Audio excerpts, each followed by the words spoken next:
Champion sports ലീഗിൻ്റെ 4ാം പതിപ്പാണിത്. ഇത്തവണ സമയം വൈകിയാണ് ചാമ്പ്യൻ സ്പോർട്സ് ലീഗ്. കാര്യം നമുക്കറിയാം, ചൂരൽമല ദുരന്തമാണ്. ചൂരൽമല ദുരന്തം കാരണം നമുക്ക് ഇത് നടത്താൻ ഇത്തവണ പറ്റില്ല എന്ന് കരുതിയാണ്. പക്ഷേ സമയം വൈകിയെങ്കിലും ഇത് നടത്തണമെന്നുള്ള സർക്കാരിൻ്റെ നിർബന്ധ ബുദ്ധിയാണ് ഇപ്പോൾ ഇത് നടത്താൻ കാരണമായിട്ടുള്ളത്. ഇത്തവണ വേദികളുടെ എണ്ണം കുറവാണെങ്കിലും പ്രൈസ് മണിയിലും മറ്റും ഒരു തരത്തിലുള്ള കുറവുമില്ല.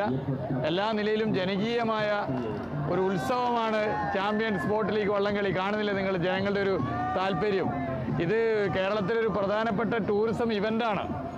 എല്ലാവരും യോജിച്ചിരുന്നുകൊണ്ടാണ് ചാമ്പ്യൻ സ്പോർട്സ് ലീഗ് വള്ളംകളി വിജയകരമായി സംഘടിപ്പിക്കുന്നതിന് നേതൃത്വം കൊടുക്കുന്നത്.